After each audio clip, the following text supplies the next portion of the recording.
On sait qu'il y a une dégranulation des basophiles et des interactions avec les substances inflammatoires qui augmentent la production de mucus. Cette inflammation, elle augmente surtout le mucus lourd. Et quels sont les agents d'inflammation? Les prostaglandines, les polypeptides, substances P, calidine, blablabla. Ça, c'est très succinct. J'aurais pu en mettre 200 au bout de ça, là. Parce qu'il y a une très, très, très longue liste maintenant de substances qui sont l'histamine, etc., etc., etc. Je n'ai pas l'intention de rentrer là-dedans, juste pour vous dire que l'inflammation, par tous les bouts, ça fait de l'acétylcholine et ça stimule la production de mucus. Et comme il y a 200 molécules différentes, on ne peut pas donner 200 médicaments différents pour bloquer chacun des maudits. Donc, quelque part, on va être obligé de vivre avec l'inflammation. Mais si on augmente notre volume, eh bien, on a également une couche aqueuse qui s'accroît. Et lorsque ceci s'accroît, on fluidifie plus et puis on mobilise plus. Et si la mobilisation, la vasodilatation n'est pas adéquate, l'évacuation va devenir déficiente. Ou si elle est insuffisante, ça va devenir déficient. En d'autres termes, si je me mets à sécréter du liquide et du mucus plus vite que mon ascenseur à mucus fonctionne, le mucus il va s'accumuler dans les poumons. Et donc, il faut qu'il y ait une espèce de balance pour que ça n'arrive pas. Vous et moi, on l'a, cette balance-là. Nos malades ne l'ont pas toujours. Alors, si on se met à voir un malade qui se met à râler, la plupart du temps, tu le sais, tu rentres dans la chambre et tu entends... À chaque respiration, tu entends le râle. La famille qui est là se rend bien compte que ce n'est pas normal. Elle ne sait pas ce qui se passe là. Elle se demande si le malade est en train de souffrir. Le râle, c'est comme quand tu ronfles. Moi, quand je ronfle, je ne m'en aperçois pas, jusqu'à ce que ma femme me donne un coup de coude. Qu'est-ce qu'il y a? Tu ronfles. Ah, très bien, je me tourne de bord, je ne ronfle plus. Le malade qui râle, il est comme moi quand je dors, il ne se rend pas compte qu'il râle. Pour lui, ce n'est pas vraiment un problème. La plupart du temps, c'est une activité qui passe inaperçue pour lui, mais pas pour les gens autour. Les gens autour sont fragilisés par ça. Et les infirmières n'aiment pas ça. Elles ont bien raison de ne pas aimer ça, mais elles n'aiment pas ça. Que de fois, je me suis fait tirer ici, hey, mon malade râle. Et quelquefois, je peux faire quelque chose, on va voir ce qu'on va pouvoir faire. Puis la famille, quelquefois, elle pense que le malade souffre. Le malade ne souffre pas quand il râle. C'est comme quand il ronfle. Fait que là, il faut bien savoir ça, puis il faut leur expliquer. Vous savez, nous, ça nous dérange, mais lui, ça ne le fait pas souffrir. Par ailleurs, si on pouvait enlever les râles, on améliorerait son oxygénation, parce qu'il n'est pas capable de se défendre contre les défauts d'oxygénation. Donc, on va essayer de faire quelque chose. Et ce quelque chose, ce n'est pas pour nous enlever, nous, l'inconvénient de l'entendre râler, c'est pour essayer d'améliorer son fonctionnement cérébral et son oxygénation, ce qui va faire en sorte que la fin de sa vie sera plus appropriée, plus adéquate, plus douce, plus présente. Il y a 3 types de râles. Des râles qui répondent, je vais commencer par le 3 parce que vous verrez pourquoi. Des râles qui répondent aux diurétiques. Et si je me mets à avoir trop de liquide, puis j'ai trop de liquide dans mes poumons, bien tout d'un coup, ma production de râle devient telle, d'eau devient telle que je commence à faire parce que dans le fond, le mucus, c'est des protéines. Puis les protéines dans l'eau, ça fait comme de la broue, ça. Puis maintenant, dans mes bronches, j'ai une espèce de broue qui font des grosses bulles. Et chaque fois que ça fait du bruit. Et donc, si c'est parce que j'ai trop de liquide, bien, je peux donner un diurétique. Puis là, le liquide diminue. Puis là, le râle disparaît. Nous allons voir qu'un tiers des patients qui ont des râles, c'est dû au fait qu'ils ont trop de liquide. Puis on discutera pourquoi ils ont trop de liquide la semaine prochaine. OK? Quand je donne un diurétique à un patient, moi, ça va toujours être la première geste que je vais faire. Le premier geste que je vais faire, c'est de donner un diurétique à un patient qui râle. Et qu'est-ce que je vais lui donner? Je vais lui donner le furosémide. Combien je vais lui donner? 20 mg sous-cute dans l'épaule gauche et sous-cute dans l'épaule droite, ce qui fait 40 mg. Puis je vais lui donner ça 3 fois, jusqu'à 3 fois, à une demi-heure, 20 minutes, une demi-heure d'intervalle. Je lui donne sa sa furosémide sous-cute. Puis au bout de quelques minutes, je vois que ça sonde, parce que souvent ils ont des sondes, avec le sac qui se gonfle, et je sais qu'il répond. Quelqu'un qui a trop de liquide répond très bien à la furosémide. Quelqu'un qui est sec comme un bandeau ne répond pas en doute. Mais quelqu'un qui a trop de liquide répond très bien. Et un tiers de nos patients qui râlent parce qu'ils ont trop de liquide vont répondre. Et là, tu vois que le râle s'en va et que le sac d'urine augmente. 3, 4, 5 heures après, alors qu'il n'avait pas de râle, le râle recommence. Et s'il recommence, je vais essayer encore mon diurétique. Puis je vais regarder encore s'il y a de l'eau qui sort. Parce qu'il se peut qu'au bout d'un certain temps, mon diurétique soit disparu. Puis mon effet diurétique n'a pas été capable de faire face à l'apport d'eau. Puis on discutera la semaine prochaine pourquoi il y a de l'eau. Mais il y a effectivement de l'eau. Et donc, je pourrais réessayer. Alors, le râle qui répond au diurétique, c'est clair. C'est un râle qui répond au changement de volume. Il y avait trop de volume, il râle. J'enlève le volume, il ne râle plus. Il refait du volume, il râle. Je renlève le volume, il ne râle plus. Est-ce que c'est clair? 33 des patients. Le deuxième type, c'est des gens qui répondent aux anti-acétylcholine, aux anti-muscariniques, aux médicaments comme la scopolamine qui bloquent l'effet. Alors, si le malade n'a pas répondu avec mon diurétique, bien là, je peux faire ma deuxième phase de lui donner un équivalent de scopolamine. Et s'il y a vraiment un excès d'activité, de production d'acétylcholine et d'effet d'acétylcholine, voilà qu'il va arrêter de faire du mucus. Ouais, c'est beau ça. Mais il ne sortira pas le mucus qui est là. Donc, si je veux arrêter de faire du mucus, il faut essayer de l'arrêter très tôt. Le plus tôt on va l'arrêter, le mieux c'est. Et quelquefois, même assez souvent, on va commencer le diurétique au premier râle. On ne va pas attendre que ça fasse un bruit de trompette dans la chambre. On va attendre un petit râle qu'on attend au stéthoscope et on va commencer à le traiter maintenant. 1, avec le diurétique, puis 2, avec un anti-muscarinique. Puis le troisième type de râle, j'appelle ici type 2, c'est ceux qui ne répondent pas à la scopolamine. S'ils ne répondent pas à la scopolamine, à quoi sont dus les râles? Ils sont dus à l'inflammation, les prostaglandines, dans 2 ans. Ceux qui sont dus à l'inflammation ne répondent pas à la scopo, puis ils ne répondent pas au diurétique. Ils répondent à rien. Proportion des patients, 33 diurétique, répondent au diurétique, dû au volume. 33 scopolamine sensible et 33 sensible à rien pantoute. Quoi qu'on fasse, 1/3 des patients qui râlent vont mourir en râlant. Puis là, il n'y a rien qu'on peut faire de plus. Sinon, savoir ça et expliquer que le malade ne souffre pas de ça.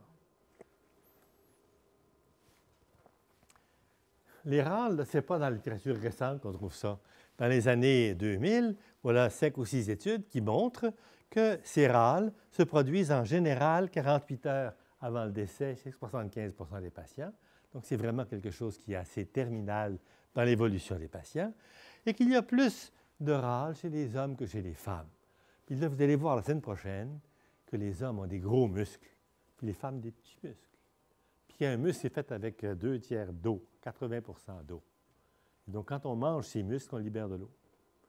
Puis si on a des gros muscles, on libère beaucoup d'eau. Puis si on libère beaucoup d'eau, on va faire beaucoup de râles. Et donc, les râles sont surtout une réalité mâle, plus qu'une réalité femelle. Puis plus le gars a été travaillé dans le bois avec une chainsaw, puis qui est bâti comme un... plus il va faire des râles.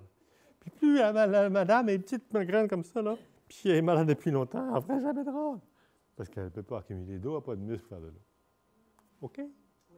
Alors, si vous watchez des râleux, regardez la masse musculaire.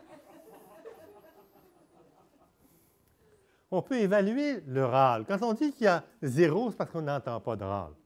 On ne l'entend pas, même au stéthoscope. Mais quand on met sur le stéthoscope, ou qu'on s'approche tout près du lit, qu'on commence à entendre, on va dire que le râle est de 1. Quand tu es au bout du lit et tu l'entends râler, tu es de 2. Quand tu es à la porte de la chambre et qu'il râle, tu es de 3. C'est quoi l'utilité de ça? Bien, l'utilité de ça, c'est seulement de décrire l'intensité du râle dans le dossier. Et le jour où vous faites des études sur les molécules qui empêchent le râle, bien, vous savez que la molécule a été efficace contre un râle 3, c'est plus persuasif que c'est efficace contre un râle 1. OK? C'est pour ça qu'on met des numéros. Au fond, ces numéros, c'est pour essayer de quantifier le phénomène. Qui est-ce qu'on doit traiter? Rappelons-nous que les patients ne sont pas conscients de ces bruits-là et que très souvent, on traite le patient parce que la famille le demande. Et c'était un petit peu l'esprit quand moi j'ai commencé à m'intéresser au râle. Parce que beaucoup de mes collègues disaient, ça n'a pas d'importance pour le malade. Pas tout à fait vrai. C'est inconfortable pour le personnel soignant, c'est inconfortable pour la famille. Et qu'est-ce qu'on va faire? Alors, il y a des gens qui ont fait toutes sortes d'affaires. D'abord, ils ont dit, couper les liquides. Ah, bonne idée. Un tiers des patients vont répondre à ça s'ils ont moins de liquide. Donc, c'est une bonne suggestion. Enlever l'humidificateur. Oh, très, très, très bonne idée. Parce que si vous avez un humidificateur, il vous apporte 800 millilitres d'eau par jour. Et il l'apporte direct dans les poumons. Pour faire râler, c'est excellent. Donc, enlever l'humidificateur, oui, on va certainement faire ça. Faire du drainage postural, ça, c'est essayer de mettre la tête plus bas que les pieds pour que le liquide descende le long des tuyaux. Très, très inconfortable. Jamais j'ai mis un malade en 30 limbourgs pour des râles. Alors, je pense que ça n'a pas beaucoup de bon sens. Faire de la succion, ça ne donne rien pantoute parce que ça ne suctionne que les gros tubes. Puis les râles, c'est dans les petits tubes. Fait qu'on va, ça a été suggéré, mais jamais montré très bien. Antimuscarénique et diurétique, oui, c'est probablement la base des traitements actuels. On peut utiliser des antimuscaréniques qui vont avoir comme effet de donner un peu de tachycardie, de dilater les pupilles dans les yeux, de donner une certaine sédation, c'est l'effet de la scopolamine, ça donne de la sédation, et puis les effets de bronchodilatation, de réduction des sécrétions respiratoires, mais au prix d'un arrêt de l'activité musculaire des cils. Et donc, quand je vais donner ma scopolamine, bien, je vais certainement voir un effet. Je ne pense pas que l'effet soit dû au fait que la scopolamine aide à sortir le mucus. Non. Il est dû au fait que les bronches deviennent plus grandes. Si je mets une petite quantité de mucus dans un petit tuyau, fait grossit le tuyau, ça n'entend plus, parce que l'air passe par-dessus. OK? Donc, l'effet initial de la scopo, ce n'est pas seulement d'arrêter la production, ça va l'arrêter certainement, mais surtout pour enlever le bruit, la dilatation de l'arbre bronchique. Et on va utiliser de la scopolamine, mais si on utilise la scopolamine, on endort le malade. Là, ici, je viens de vous dire qu'il faut traiter de façon précoce. Il y a quelqu'un qui était conscient, qui était capable d'avoir des contacts avec la famille, il ne faut pas l'endormir. Donc, on va essayer de trouver quelque chose qui n'endort pas. La scopolamine, ça endort pourquoi? Parce que ça passe la barrière hémoencéphalique. Ça donne 0,4 mg dans le bras, puis il y en a 0,3 mg qui arrive dans le cerveau, puis là, tu t'endors. Et c'est un médicament de choix si le malade est agité, s'il est délirieux, si tu as besoin de lui donner une sédation. Là, tu vas choisir pour traiter les râles de la scopolamine parce que tu fais deux intentions. Tu traites le râle, puis tu traites l'agitation. Mais si le malade, il râle, mais par ailleurs, il est correct, tu vas donner un médicament qui ne va pas dans le cerveau, mais qui a le même effet. Ce médicament, ça s'appelle du glycopyrrolate ou du Robinul. C'est un anti-acétylcholine qui ne passe pas la barrière hémoencéphalique. Et ça ressemble beaucoup. Quand la scopolamine, regarde la N-butyl, regarde l'atropine, qui est un autre médicament anti-acétylcholine, ça a toute la même structure. Pourquoi la même structure? Parce qu'au fond, ces médicaments-là, c'est comme des clés. C'est une clé, quand elle rentre dans la serrure puis qu'elle tourne la serrure, tu en prends sa copie, elle rentre dans la serrure puis elle les tourne, puis elles sont pareilles. Donc, les médicaments, ce sont tous des médicaments pareils. Leur structure tridimensionnelle est très proche. Ils ouvrent toutes la même serrure. Ils ont donc le même effet sur la même molécule. Le glycopyrrolate, ça ressemble à ça. Et ça a des effets. Voyez-vous, comme la scopolamine a plein d'effets centrales, amnésie, étourdissement, sommeil, etc. Mais ça n'existe pas avec le Robinul. Parce que le Robinul, il ne rentre pas dans le cerveau. L'effet amnésique de la scopolamine est très important. Je voudrais vous rappeler ici que si quelqu'un fait une détresse respiratoire dans son lit, parce qu'il vient d'avaler sa soupe au pois dans sa bronche gauche, qu'on lui a amené par-dessous le manteau sans lui dire parce qu'il faut le nourrir absolument, parce que si on ne le nourrit pas, on ne l'aime pas. Et que lui, il n'est pas capable d'avaler comme il faut, il a mis sa soupe au poids dans son poumon. Il se réveille dans son lit, plus capable de respirer, mort imminente, détresse respiratoire, protocole de détresse tout de suite. Oui, qu'est-ce qu'il y a dans le protocole de détresse? Il y a 5 mg de midazolam. Ça va le calmer pas mal. Il y a 5 mg de morphine. Ça va empêcher qu'il respire trop vite. Et puis, il y a 0,4 de scopolamine. C'est pas l'IRAL? Non. La scopolamine est là pour qu'il ne s'en rappelle pas. Pour quand il se réveille de ça, il ne vive pas dans la peur de faire un autre épisode comme ça. C'est la seule fois où on donne la scopolamine sans que ça n'ait rien à voir avec les poumons. C'est pour la mémoire. Right? OK. C'est très important de bien comprendre cette question-là, parce que souvent, les gens pensent qu'on donne la scopolamine dans les protocoles, alors qu'on ne la répète pas. On donne une seule dose, si le protocole est suffisant d'une seule dose. Alors que si c'était pour les rares, on répéterait la scopolamine aux 4 heures pendant au moins 24 à 36 heures. Hein? Ici, on a une seule dose parce que ça a un effet amnésique. Est-ce que c'est clair? Oui. Hey, bravo. Chez les volontaires sains, on voit que la scopolamine dure moins longtemps que le Robinul. J'ai plein de collègues qui ont toujours pensé que la scopolamine était beaucoup plus efficace que le Robinul. La pharmacologie montre que le Robinul est beaucoup plus efficace sur les effets respiratoires que la scopolamine. Donc, le Robinul n'est pas un pauvre second, c'est un premier sur le plan pharmacologique. C'est meilleur que la scopolamine sur le plan, pharmacologique. Et qu'est-ce qu'ils vont faire? Eh bien, ils vont inhiber la sécrétion par les bronches. Ils vont inhiber la sécrétion d'eau puis la sécrétion de mucus, donc moins d'accumulation. Il va avoir cependant l'effet d'abolir le transit.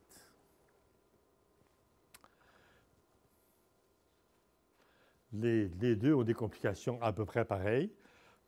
La scopolamine peut donner une vessie instable, des coliques, elle a un effet anti-nauséeux. On s'en sert comme dans les voyages pour le mal de mer, par exemple. Le glycopyrrolate a à peu près les mêmes effets à l'extérieur du cerveau et l'atropine également. Ici, j'ai une série d'études faites entre 1990 et 2006 qui regardent quand on donne ces médicaments par voie sous-cutanée.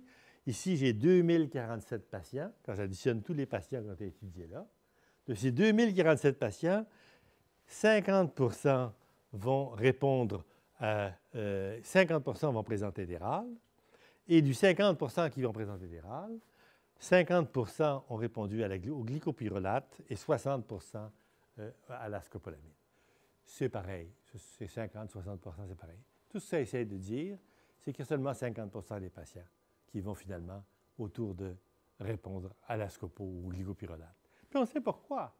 Parce qu'il y en a un tiers, c'est le volume, puis un tiers, c'est l'inflammation. Il reste quoi? 30-40 Alors, quand tu regardes ça, c'est une étude qui ne fait que de rajouter des études, puis faire une espèce de méta-analyse dans laquelle tu mets un grand groupe de patients ensemble. Ce n'est pas aussi puissant qu'une étude faite sur un seul groupe, mais c'est tout à fait correct. Ça nous donne à peu près la moitié des patients qui répondent. Alors, voilà que les diurétiques qu'on va utiliser, parce qu'on essaie d'enlever l'expansion, et cette expansion est due à quoi? À la rétention d'eau, à l'hypoalbuminémie, à l'aspiration d'eau et au syndrome antidiurétique qu'on verra la semaine prochaine. Elle est due aussi aux voies sous-cutanées. Quand le malade arrive à une unité de soins palliatifs, la première chose que je vais faire, si je pense qu'il est en fin de vie, vraiment, c'est d'arrêter le soluté. Pourquoi? Parce que tout ce que le soluté va faire, c'est de l'expandre, puis il va faire des râles plus vite. Puis si j'arrête son soluté, est-ce que je lui fais du tort? Non. Mais si je le continue, peut-être. Je vais aussi arrêter la nutrition par gavage, avec un petit tube dans l'œsophage, qui s'en va envoyer de l'eau avec du sucre, puis des protéines, puis des graisses dans son tube digestif. Parce que ça, c'est également beaucoup d'eau. Si je continue ça, il va finir par faire des râles. Puis je vais aussi arrêter l'eau qui vient par inhalation pulmonaire. S'il se trouve à avoir un apport d'air sur le nez, ce qui peut arriver pour toutes sortes de raisons. Donc, au fond, on va essayer de réduire l'apport en eau. Voilà, quand on donne des diurétiques, on va donner de la furosémide, 20 mg aux 60 minutes, au site 1 et au site 2, ce qui va permettre de faire 40 mg. Pourquoi je mets 20 mg dans chaque bras? Parce que c'est un trop gros volume, 40 mg dans un bras. Je pourrais aussi donner 40 mg dans un bras, mais ça ferait mal au malade, parce que ça ferait un gros volume.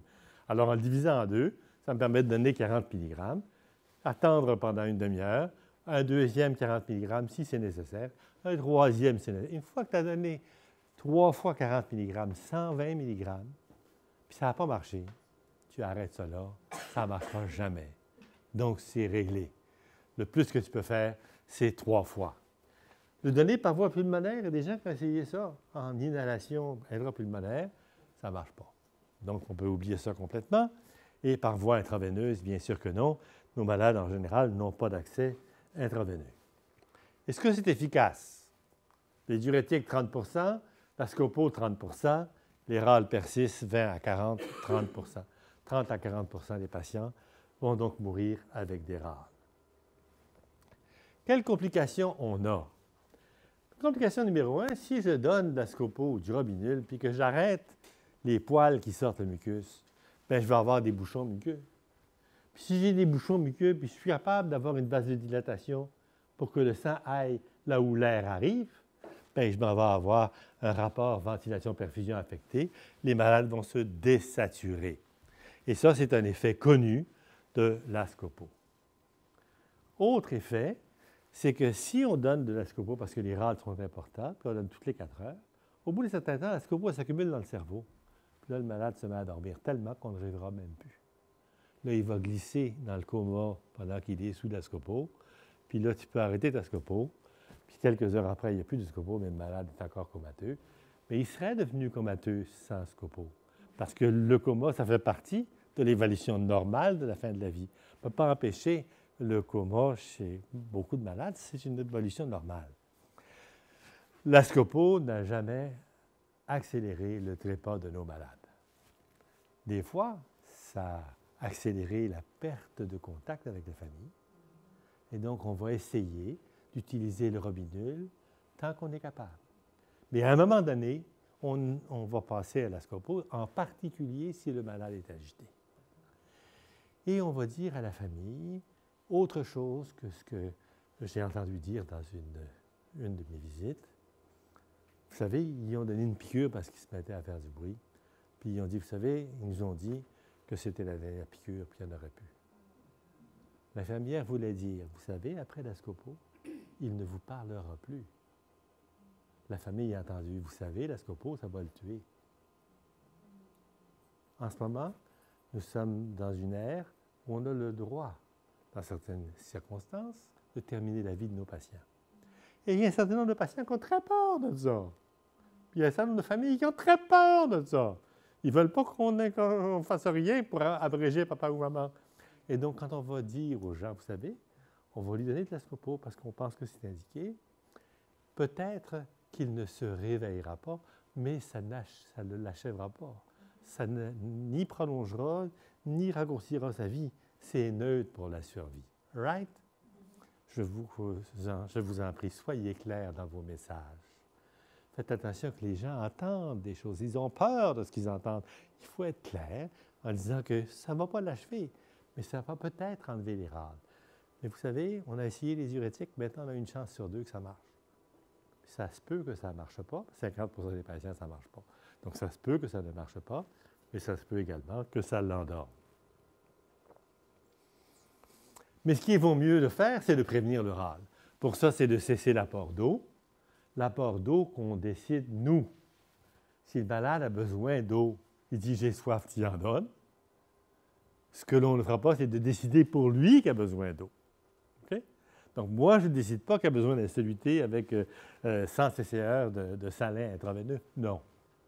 Puis si le malade a soif, eh bien, on va lui donner à boire. Puis si on est conscient de la situation, on va d'abord lui faire un lavage de bouche pour qu'il ait la bouche bien propre. Puis quand il a la bouche bien propre, la moitié des gens qui ont soif n'ont plus soif. Parce que ce n'est pas de la vraie soif. C'est un besoin d'hygiène buccale. Donc, on fait en sorte qu'on traite le besoin d'hygiène buccale, puis une fois qu'on a fait ça, on lui donne de l'eau s'il en veut. On lui donne à manger s'il veut manger, en ayant bien pris la peine de regarder qu'il est capable d'avaler. Et on traite tôt, au premier signe de râle, le râle qu'on entend au stéthoscope, avant que le mucus soit beaucoup accumulé. Parce qu'on sait que quand les poils ne marcheront plus, il y aura des petites quantités de mucus dans le poumon et pas des grosses. Et donc, on va traiter trop tôt. Ceci prévient les bouchons muqueux, la désaturation, la tachypnée, et Cass et Campagne ont bien montré qu'il fallait traiter tôt.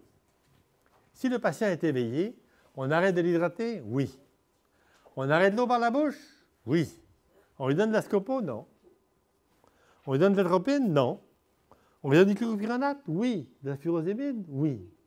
Mais s'il est dans le coma, on peut tout donner parce que même s'il est déjà dans le coma, quand même, quand on donne de la scopo, il est déjà dans le coma. Fait que là, ça ne pose aucun problème. Donc, il faut avoir une idée dans quel état est ce patient.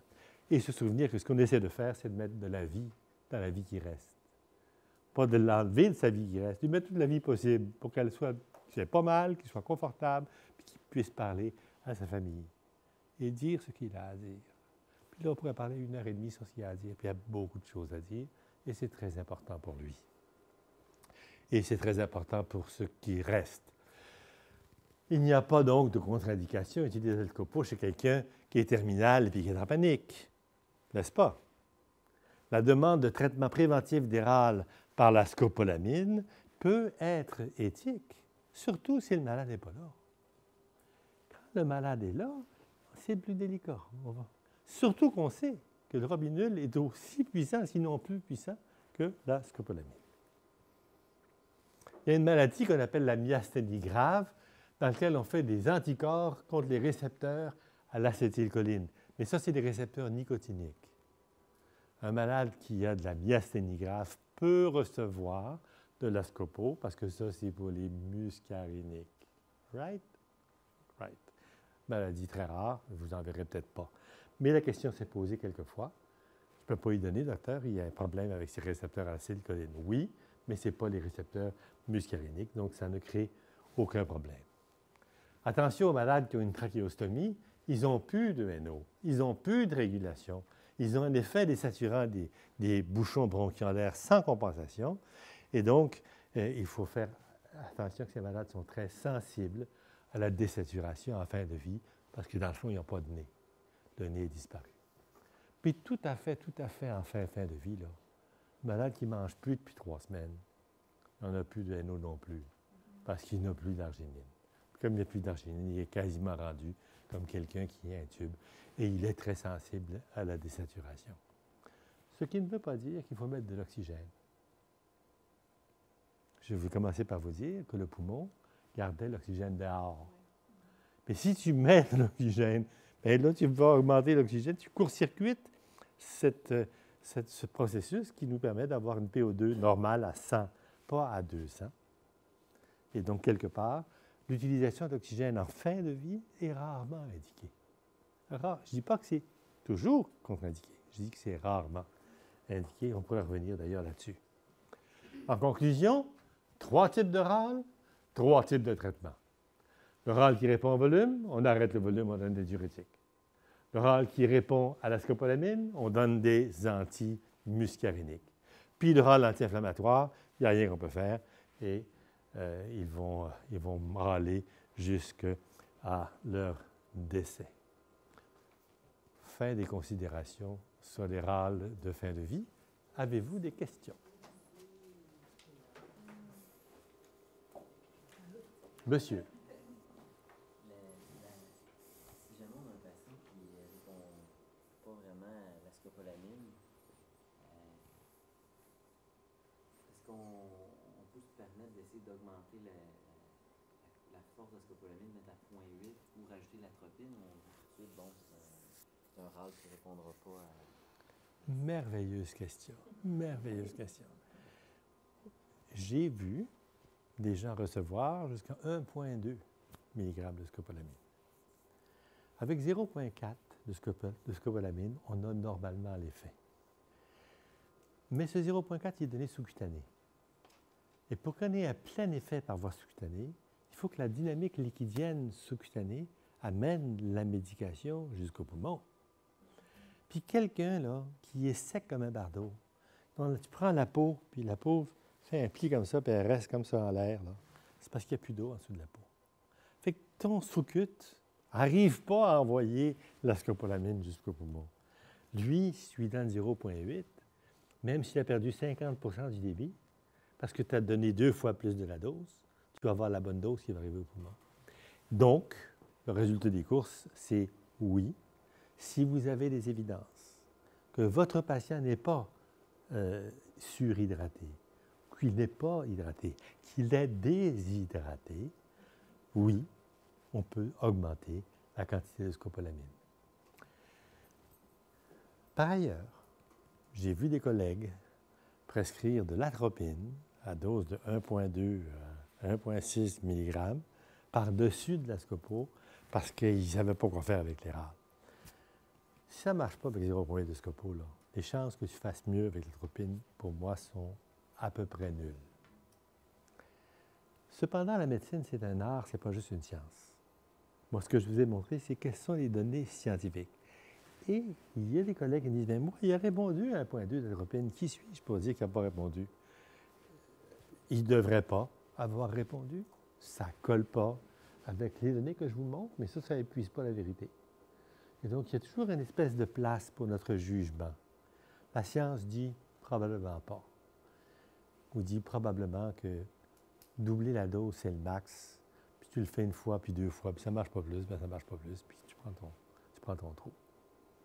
Il faut bien savoir que l'inflammation, elle, toujours elle est là, que le cancer est une maladie inflammatoire, que même les gens qui n'ont pas de cancer vont développer des maladies inflammatoires, surtout lorsqu'ils se mettent à avaler de travers, tu fais des petits blocs pneumoniques à gauche et à droite sans trop que tu le saches, parce que des fois, tu ne fais pas le diagnostic. Et puis tout ça, là, c'est pas sûr du tout que de tripler ta scopo va aider. Mais la question est bonne. Donc la réponse est simple. En général, non, et parfois oui. OK? J'ai une deuxième question. Allez-y. Le furosémide. Oui. Est-ce que c'est tous les patients que vous les essayez là-dessus, même les patients qui ont l'air secs, c'est juste des patients qui ont l'air d'avoir un peu d'œdème, même inférieur, qui ont l'air hypervolémiques, que vous essayez le furosémide? Moi, je travaillais dans une unité qui soigne surtout des cancéreux. Et la semaine prochaine, je vous montrerai que les cancéreux, c'est très rare qu'ils soient super secs. Ils rentrent dans l'unité secs comme des bardeaux, puis quand ils meurent, ils ont les 2 pieds bien ronds. Ils n'ont rien bu, puis ils n'ont à peu près rien mangé. Donc, ils se sont expandus. Et à l'occasion de cette expansion, ils ont développé des râles. Surtout si c'était des hommes bien bâtis, camionneurs, les gros rats. Donc, quelque part, je vais donner, moi, de la furosémide à tout le monde dans mon unité. Là où je pourrais faire des exceptions, ce sont des gens qui sont des gens très âgés, qui sont devenus adipsiques. Et dont je sais, par les analyses avant qu'ils rentrent, là, que leur sodium est à 150, qui sont déjà en déshydratation épouvantable, puis qui ne vivront pas longtemps. Mais ces gens-là, c'est rare qu'ils fassent des râles. Parce que pour faire des râles, il faut quand même un peu d'eau. Quand tu n'as pas d'eau pantoute, tu ne peux pas râler. Donc, il faut que pour avoir des râles, il faut quand même que tu aies un peu d'eau. Donc, les gens qui n'ont plus d'eau ne râlent pas. Et donc, la question du traitement du râle ne se pose pas en pratique. C'est comme un patient qui est anurique, qui est en insuffisance rénale sévère. Lui, on essaie même pas. On essaie-tu? Quelqu'un, bon. La furosémide, c'est un diurétique. Qu'est-ce que ça fait, un diurétique? Ça bloque le transport de sel et d'eau. Comment ça fait? Je donne en dessous de la peau, ça s'en va dans le vaisseau, la veine, j'arrive dans le cœur, ça descend dans le rein. Puis là, ça peut être filtré. On n'a pas besoin de filtrer la furosémide, parce que la furosémide, elle est accrochée à l'albumine, puis elle arrive dans les tubes, le rein le met à l'intérieur des tubules qui forment l'urine. Et la furosémide agit de l'intérieur, pas de l'extérieur. Donc, pour avoir de la furosémide à l'intérieur, il faut en avoir donné assez. Il faut qu'il y ait assez d'albumine pour l'amener jusqu'au tube proximal. Il faut que le tube proximal ait pogné la furosémide de l'albumine, la décroche de l'albumine, la rentre à l'intérieur, puis la secrète de la lumière dans l'intérieur du tuyau. Puis une fois qu'il descend à l'intérieur du tuyau, il arrive dans l'anse large, et puis là, il vient bloquer la sodium-potassium 2-chlore, qui est la molécule sur laquelle il agit. Et quand il bloque ça, le sodium et le chlore s'en vont tout droit avec du liquide, puis là, d'un coup, le début urinaire se met à partir. Quelqu'un qui n'urine plus du tout peut très bien avoir encore assez de circulation pour que ça se passe, ça. On verra ça la semaine prochaine. Quelqu'un qui est en insuffisance rénale, où il n'y a plus de circulation dans le rein, tu oublies ça. Okay? Mais il y a une zone, qui est une zone de patients qui n'urinent pas et qui répondent à la furosémide. Right? Cette zone-là, là, on rentre dans l'art. Lui, là, c'est une insuffisance pré-rénale ou c'est une insuffisance rénale? C'est une insuffisance parce qu'il n'y a pas assez de débit ou c'est assez de débit? Ce qu'on peut faire aussi, c'est de mettre la furosémide dans de l'albumine. L'albumine colle la furosémide. On donne le petit sac avec un peu d'albumine furosémidisée qui amène la furosémide dans le rein et tloums! J'ai fait ça maintes fois aux soins intensifs. Jamais en soins palliatifs. Parce que là, ça prend une voie intraveineuse. On est là dans une espèce de surtraitement. Là. Vous savez, on est toujours quelque part en une espèce d'équilibre. Là. On ne veut pas surtraiter les gens. On ne veut pas faire non plus d'acharnement thérapeutique. Là. Donc, on accepte qu'ils vont décéder. On accepte qu'ils vont décéder. Ce qu'on veut, par exemple, c'est qu'ils soient confortables. Et là-dessus, il n'y a rien. On fera tous les efforts pour qu'ils le soient. S'ils ne le sont pas malgré tous les efforts, on les endormira s'il faut. Et là, on rentre dans la sédation palliative, qui est une chose qu'on vit, qui n'est pas forcément facile à vivre, parce que les gens, des fois, on n'a pas le choix. C'est ça qu'on va faire.